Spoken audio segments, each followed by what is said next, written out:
My version is a lot more controlled, but it also means that he doesn't necessarily know the cards in my deck that matter that you would if you were playing like the Bant Mirror or something.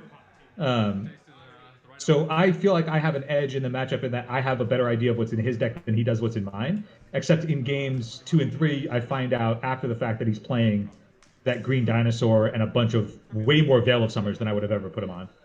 Shifting That Ceratops, yeah. change, yeah, that changes that ends up changing the calculus for game 3.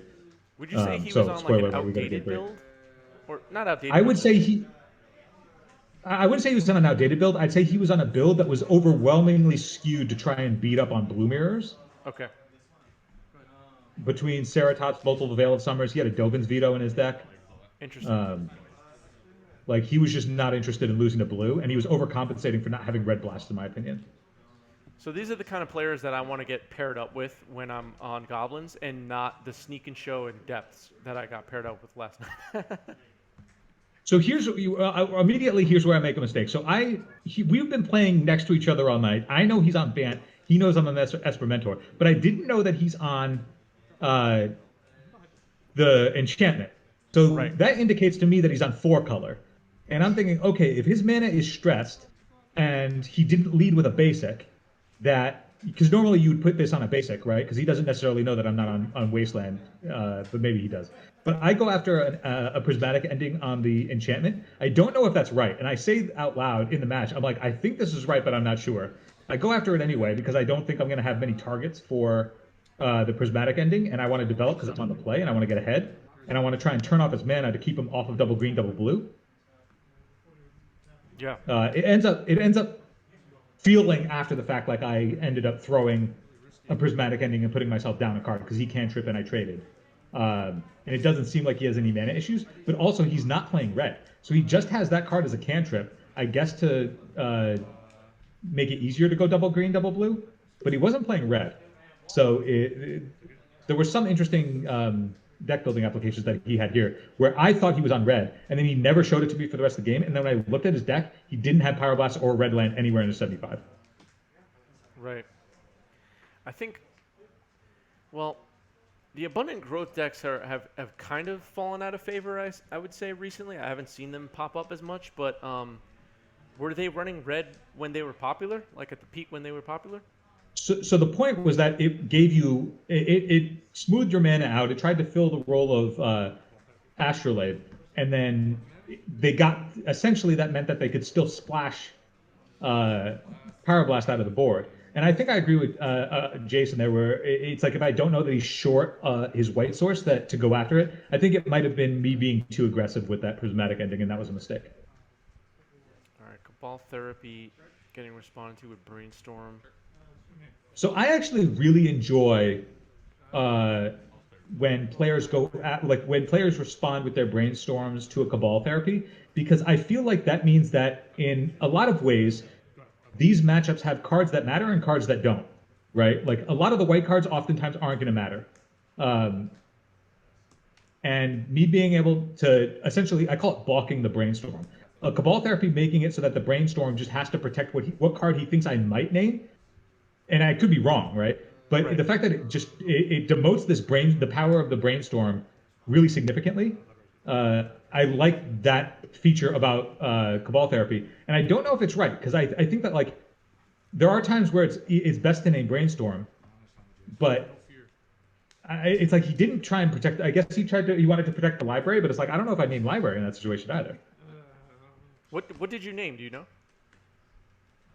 I don't remember in what position I was in. I want to say um, I think I might have named one of the Force of Wills of some kind because I wanted to stick this Jace, Okay, and my plan was to just push through the Jace. makes sense. Because me sticking the mentor here or the Jace here, I didn't have a mentor in hand. I don't think yet. But if I did, that means that I didn't play it because he has the Swords to Plowshares that I saw. But I think the game plan in the build that I have, Jace is one of my premier threats. It's really just mentor and Jaces in this particular build that I was running last night. And so being able to protect the Jace, and then when he showed me a hand that was just a bunch of blanks, um, Jace then means that I can stay at parity with the Sylvan Library, and usually Sylvan Library is just lights out in a mirror, in a control mirror like this. But because I'm playing Mentor, and we'll see this over the course of the match, Mentor does a lot to pressure the Sylvan Library and keep him from being able to activate it multiple times. So he does activate it and get, obviously well worth 2 mana's worth of cards. Um, but it's not as backbreaking as it normally would because Mentor is able to pivot. So this game's been fairly routine, other than I think my initial blunder on the prismatic ending. It's really just been an attrition of a normal uh, control mirror game one, essentially, where we each protected and stuck a card advantage engine. We're probably both sitting on a bunch of cards that don't matter um, to a degree. I'm a little bit farther ahead, I think, because Jace is better than Sylvan Library, even though he's up raw cards. Raw cards game one don't matter as much as they do game two because there are a bunch of cards that don't matter. So Jace being able to fix the cards that matter is a lot better.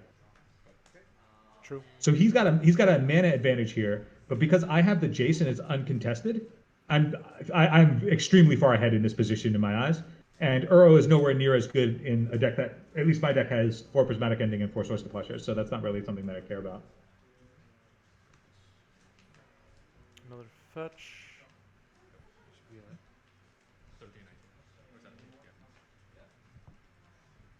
Jason pointing out that the Jace keeps parity with the library. Jace, I actually think outpaces the library. Normally, it wouldn't be that. It isn't necessarily the case. Normally, it would be parity. But because we're in game one, Jace brainstorming and filtering to the cards that matter, as opposed to going up volume of cards when 30% of his deck is going to be blank in a lot of situations in game one, means that the library is depowered in game one by comparison to games 2 and 3, and Jace is even better because I have a lot of cards that I don't want and a lot of cards that I do want, versus the other way around. So here I'm playing the Mentor, Brainstorm, immediately get another body. And so now I have 2 for 1 and I've gone up leverage here. He fights over the Brainstorm, which I think is a little aggressive because I have a Brainstorm just on a stick.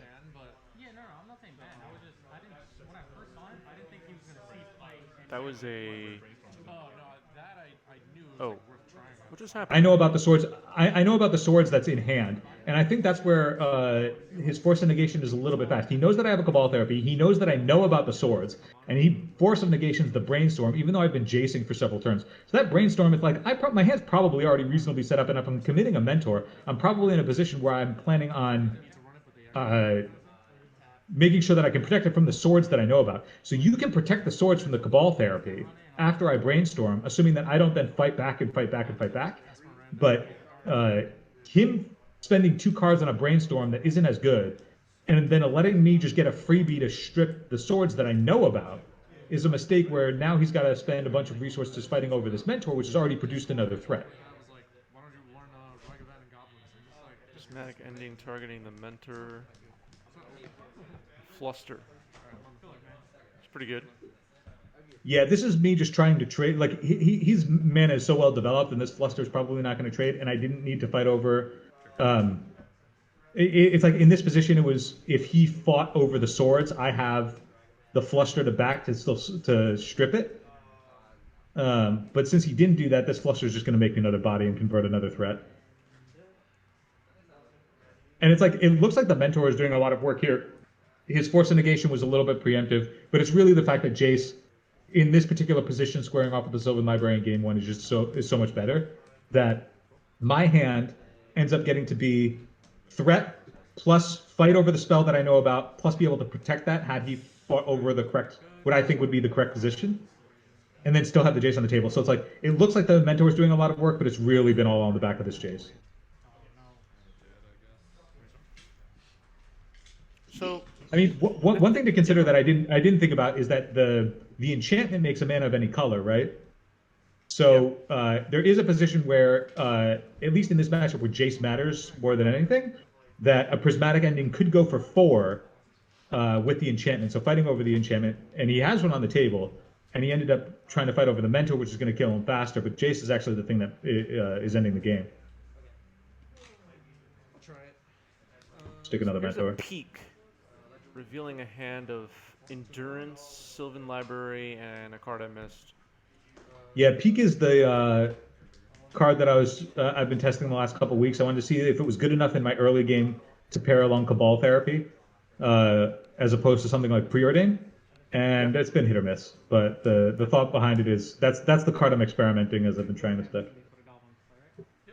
It has been obviously it's good and bad in all the places you expect it to be. It's very good in the early game when you want to be able to know what to play around and how to develop, and it's bad in the late game where you need to find gas.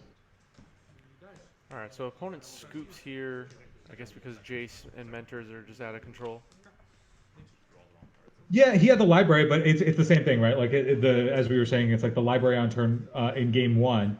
He can go up 4 cards, but if 3 of them are swords to plowshares that don't matter in a position against the Jace, it's just not as good, and it's better to save the time. In-person magic, nice, says Brecht. Yes, in-person magic is back. It's back.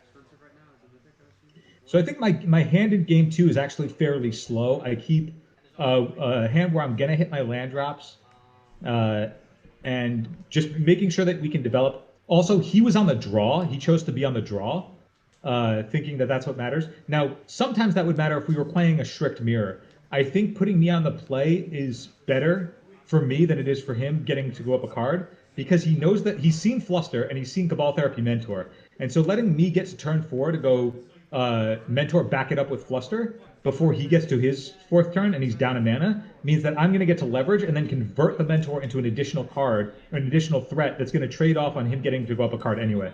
So, I mean, that's him, I think, not necessarily knowing what my deck is, but he's seen a bunch of cards and then still decided to go on the draw, which I think was also a mistake.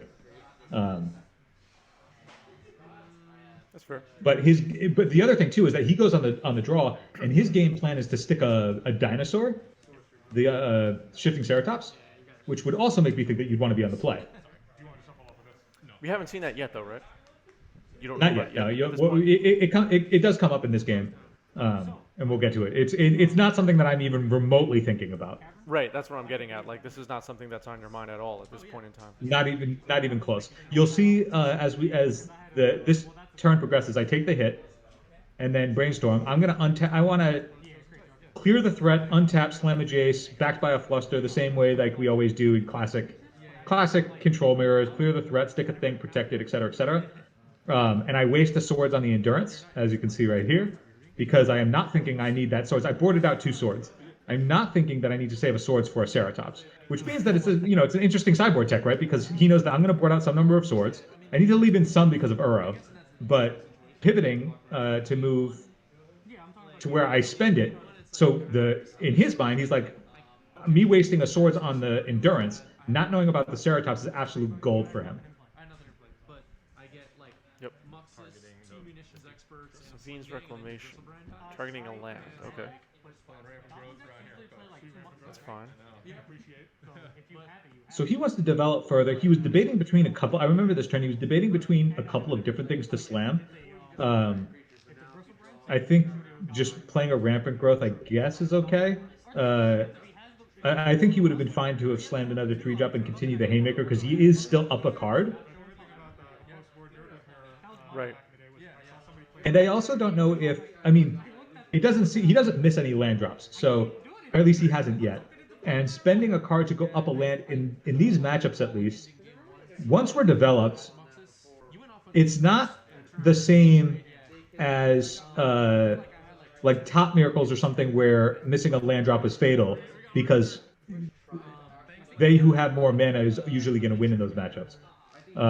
In these ones, these games are going to go long, and we're going to get to continue to develop. He's under no pressure on my end. I have not cantripped once. I've just been laying land drops, and I have a swords. So my hand is probably flush with some amount of mostly with interaction and haymakers that I'm not committing to the board. And so he sticks this dinosaur. I don't have an answer to it, and of course it sticks, and I have So here I'm brainstorming. I know that this thing is going to stick. I can't fight over it. If I find a swords, that's great. But what I really want to find now is Mentor and try and pace his threat. And that's what I'm looking for. We do have a fetch land in play. Alright, he's swinging for 5 with haste. This is one of my favorite cards from recent years, Shifting Ceratops. Doesn't fit into many of the decks I'm playing at the moment, but I really like it. Yeah, man. Can't be Cabinet Pro Blue. Yeah, I like it. Powerful ancient dinosaur wizardry. So you didn't fetch, so whatever was still on top was worth it. So Search. post board, I boarded in. I have a. I was trying out a post board plan of. I boarded in a Entreat the Angels and a Mystic Sanctuary for a longer game, thinking that we're going to do a bunch of trading. We're going to spend a bunch of resources fighting over our threats. I'm going to play and Entreat the Angels. If he fights over it, I just need to make sure that the coast is clear and it doesn't get snagged by a Force of Negation. And then I'll be able to Mystic Sanctuary and rebuy it. So this fetch land on the table also represents a Mystic Sanctuary, which matters uh, because I can pick up Swords to Plowshares if I need to. But Right. in the main position I'm looking for is I essentially don't want to waste a Mystic Sanctuary on a Swords to Plowshares. That's not what the Mystic Sanctuary is for, at least in this matchup. I'm looking for a mentor in that if I can mentor and just paste this dinosaur, I'm just not going to have to give a shit about the dinosaur. Yeah. Maybe it has a home in Food Chain Goblins, says Luanil, for Shifting Ceratops. That's a possibility. No counter, no bounce related to Carnage Tyrant. Of course. I forgot about Carnage Tyrant. I've lost many a game to Carnage Tyrant. Yeah, it's a good card. I haven't seen that card in a while. Carnage Tyrant was an old timer Zalazor Shepherd. Kind of.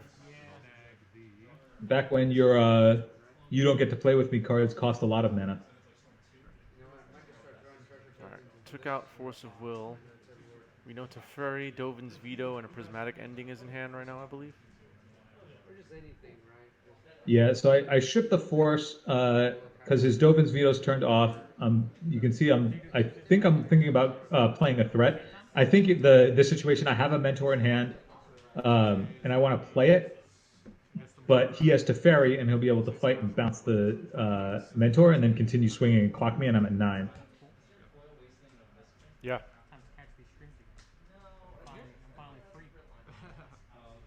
Chalice This and was probably a mistake. I Sorry. probably ended up I probably ended up not respecting the dinosaur enough, thinking that my mentor was just going to be able to pace it, and I got tunnel vision because I ended up fetching the scrub land, and I think I should have gotten my Mystic Sanctuary and picked up the Swords Plowshares. Granted, now that I know that he has the Dovin's Veto, like maybe I was thinking about it and then moved away from it.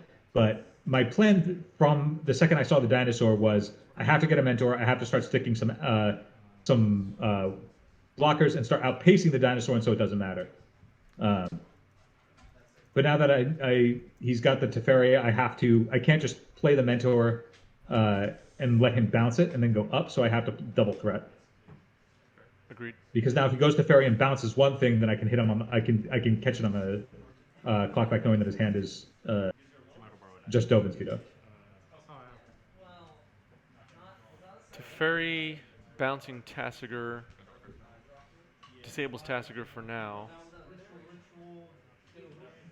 Well, So he bounces the Tasigur because Tasigur can just straight block the Dino, and he's going to want to get in with the Dino. So he goes to the Tasigur so he can get in with for a hit, I believe. At least that's definitely what I'm thinking. Or he just finds a Prismatic Ending. Maybe I knew about the Prismatic Ending. I might have known about the Prismatic Ending, and that's why I needed to double. Either way, I'm obviously very far behind here, and I think the mistake was on that fetch land. But also, hell of a sideboard pivot with a dinosaur. yeah, the dinosaur is quite good. It is a Hail Mary brainstorm. And I have to do it because I know about the Dovin's Veto and he's tapped. Yep. It's not cute though. This is not a cute Jace facing a dinosaur. You're basically facing lethal here. All right, Monastery Mentor can block. He reveals a Force of Will, and that, I guess, is game. Yeah. Yeah, to do it. Can't respond. Teferi means I don't get to play. I don't get to play cards with him. Yep. All right, setting up for game 3. You know what's a good card? Goblin Lackey, says Brecht in chat. I agree. It's a good card. Luanil says Chalice, and CB says you don't get to play with me at 2 mana. What's CB? Counterbalance. Oh, counterbalance.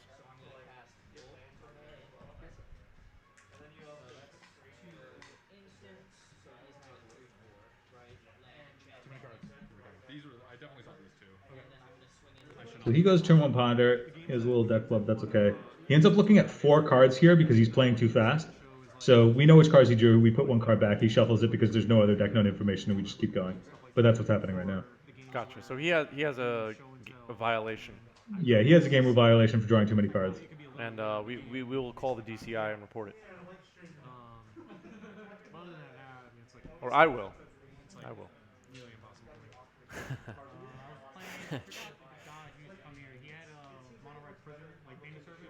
Yeah, I mean, he wasn't playing any Shark Typhoon, so we don't know if he actually had the correct tokens or not. So we don't know how big of an offender he is. Yeah, yeah.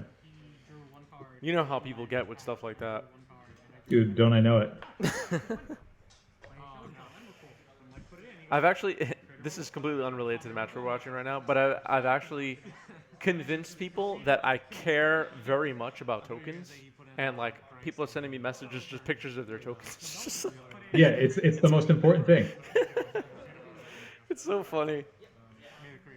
So this was a Cabal Therapy. I honestly forget my exact name in this position, but it's arguable that because I know I don't have a creature, so this is not going to get flashback anytime soon, and it's arguable that the correct thing to name is Brainstorm.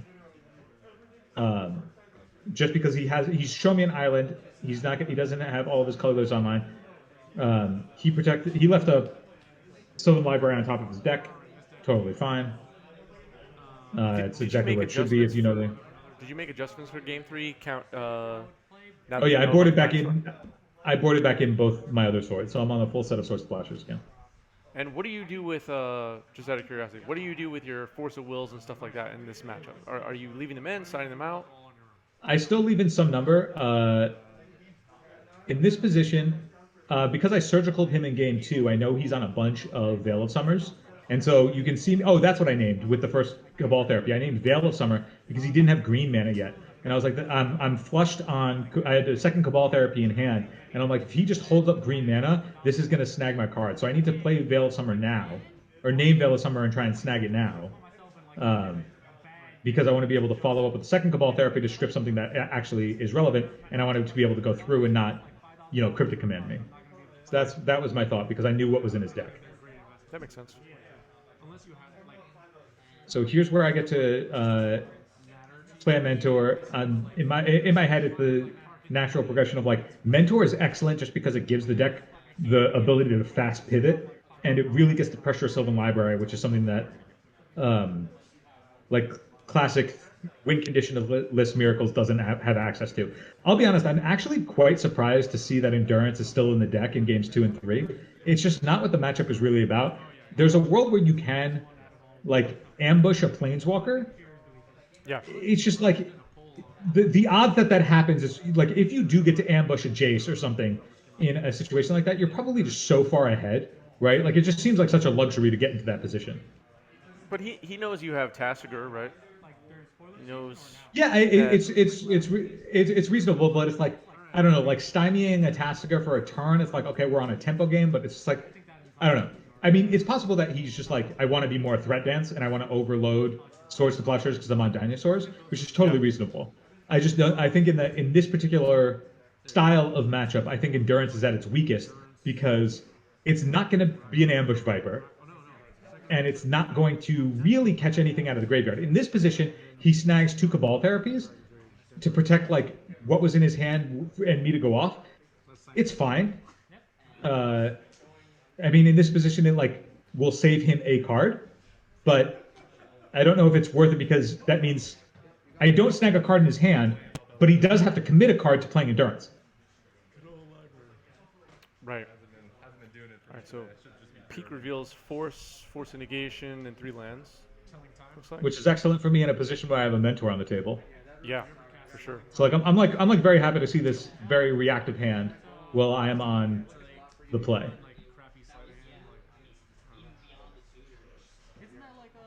This is also like a nice position. Like one thing that I found playing Peak the last couple of weeks is Peak is for sure training wheels, right? Like the players who are better than I would be able to suss out, the closest range of hands that an opponent is going to be able to have in every given scenario.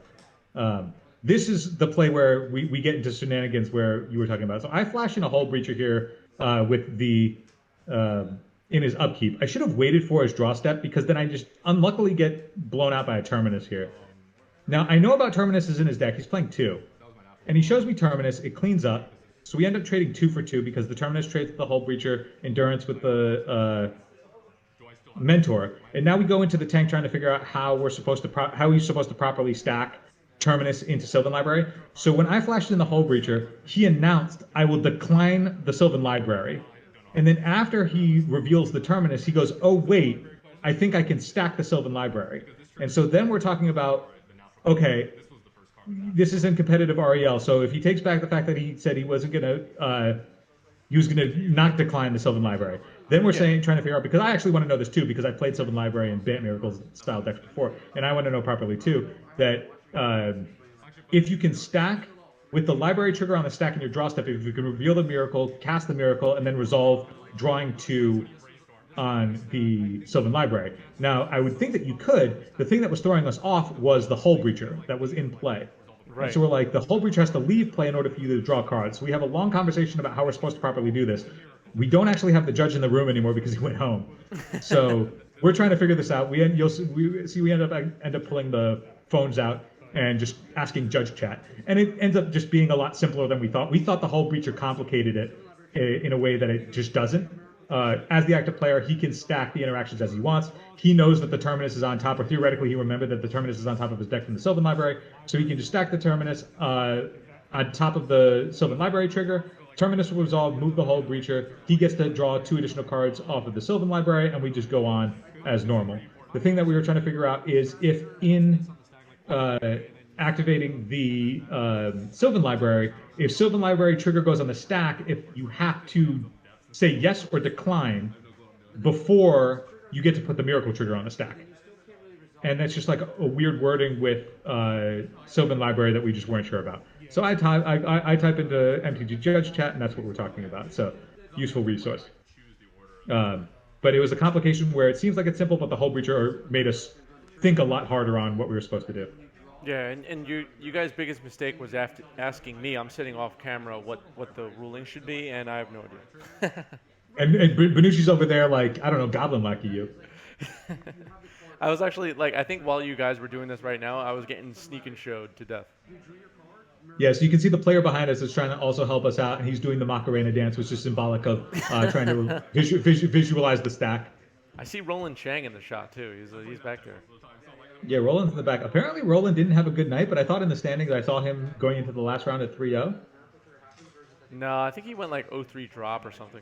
Yeah, that's what I heard. So maybe I was dyslexic for a second and saw 0-3 instead of 3-0. So it looks like I'm in trouble with the misses, but I'm not. I'm actually just typing into MTG Judge Chat.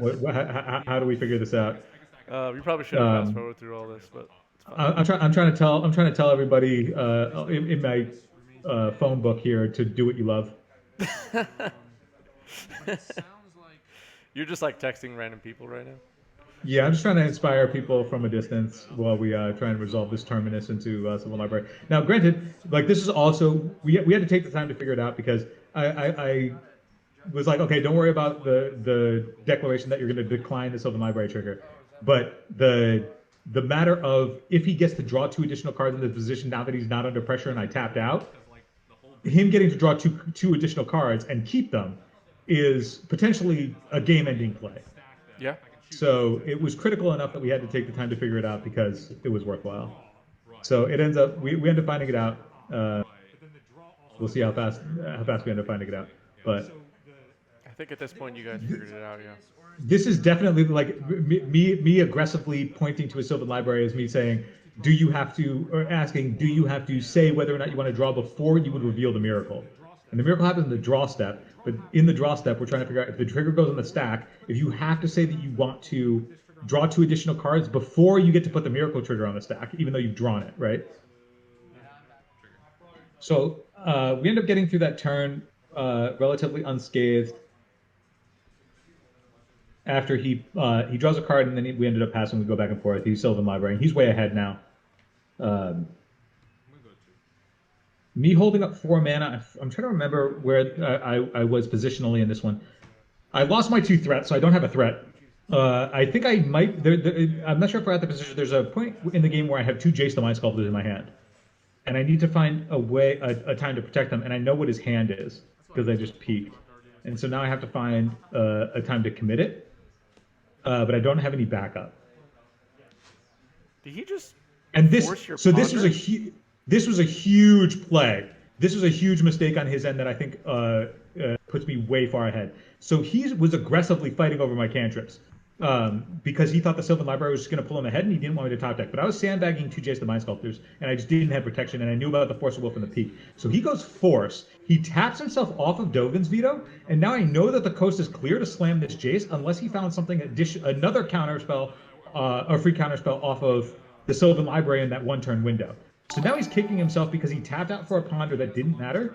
I mean, theoretically it mattered, but it just doesn't matter in this position because he's so far ahead with counter magic, and he's got his threat of the Sylvan Library on the table. So he actually taps himself off of being able to fight over the Jace, and he commits a counter spell to a card that doesn't ultimately matter, and now I get to pull ahead with the Jace, and this puts me so far ahead.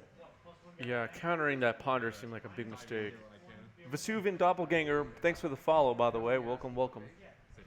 So now we're also in a position here where I believe I have a Source to Plowshares left in my hand off this Brainstorm. The thing is that I have a Prismatic Vista on the table, and I don't have a second white source to fetch. I was only playing one Plains last night. So I'm not protected against a Dinosaur. So if he hastes a Dinosaur, I'm in a tough position because I have a Source to Plowshares, but he's going to be able to trade for a Jace, and then essentially we're going to be back in a position where I have to Swords and then fight over. I have to Swords the Dinosaur and then play the second Jace that I have in my hand. But the second Jace right now is on the top of my library.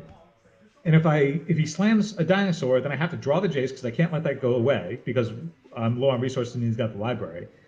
But then I have to commit a resource to the Dinosaur, and then I will be having to rebuild, and I'll be playing from behind because then he will have selection off the library, and his deck is going to be more threat dense because I'm going to have two threats on the bottom of my library, and I'm not going to want to have to fetch because I want the second Jace that's on top of my deck. Question for you from chat. Do you think he put you on nothing in hand? What do you think would push him to force the ponder? So if you're him, I think you kind of touched on this already, that he thought he would be able to pull ahead by shutting you off of cantrips. But what do you think, if you're in his seat, is in the rest of your hand? So the reason that, even if he was like, okay, I'm going to aggressively fight over cantrips, right? In that particular position, I have Force and Dovin's Veto. Now, he knows that I know about both because of the peak. Him fighting over cantrips, cutting himself off of a second, one, giving up a blue card, which can be relevant because he's on a lot of forces, but then also cutting himself off Dovin's Veto means that let's say I ponder and I have a threat. Let's say I have the threat, but I can't commit it because he has force. So if I don't have backup and I want to commit like a second mentor, and I need to just be able to find another Cabal Therapy or a protection spell, that way I can fight over the Force of Will, then him fighting over the ponder just makes no sense based on any of the context of the games that we've seen, even though he did have that terminus. So if I find a second mentor, he's losing his way to interact because Dovin's Veto is not going to fight over a mentor, and he's fighting right over the cantrip. Now, a cantrip to find the threat is like if he wants to keep me from top decking. The thing is that he's got the threat on the table, and he's got two answers, one of each for the biggest threats that he's seen in my deck, which are Jason Mentor. So he can just line up those spells and ride the Sylvan Library to victory until he finds he's essentially getting better filtering than I am, as I am just sitting naked with a bunch of lands on the table. So now he rescued his Force of Will from a surgical with Endurance, and you're slamming Monastery and Mentor. I'm curious if they respond. Doesn't look like it. Nope. Peak. So, well, Peak was valuable for me before that turn. So I commit the Mentor here because I know that since he showed me the Endurance, after he had the Force, and I knew what his hand was before that, and he's Sylvan Libraried, and I know that because he was on such low life, he was only drawing one card a turn. So by him showing me the Endurance, I know he doesn't have the second blue card, and so he couldn't have a Force of Will. So I can play the Mentor preemptively and then Peak to find a second threat.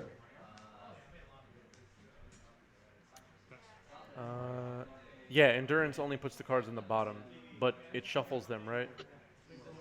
Yeah, so he Endurance in response to my surgical, and he Endurance in response to my surgical and put his own graveyard underneath. Oh, all right. Chat. I missed this, but chat thinks he shuffled his whole deck, which was not what he was supposed to do. I don't know. I missed it. I guess I could rewind, but it's just not worth it. Yeah, there might have also been a fetch somewhere in that position too. So Yeah. it's awkward because he endurance, he wanted to protect himself, but now his Uro is like ways away. Yeah. He flustered over the peak, which I mean, it's fine. I don't know. I mean, there's a certain position where you have to think to yourself that like it might be better to just brainstorm that card back. Jace is no longer what the game is about. He's on 4 life. He's removing a blocker by going after the Jace, and Mentor is now what the game matters. Is now the thing that matters in this game, in my opinion. I want to close the door. So Savine's Reclamation on Uro will put him at 7. That's a fog. I have counter magic in my hand. I let this go because it's just not the thing that matters. It's not a removal spell for the mentor, and as long as I can protect the mentor, I'm not losing this game. Gotcha. So I let him have the Uro. I let him buy a little bit of time. He's well away from getting that Uro back, so I'm not too worried about it. He has the fetch that'll put into 3 cards. He would need to do some miracle work.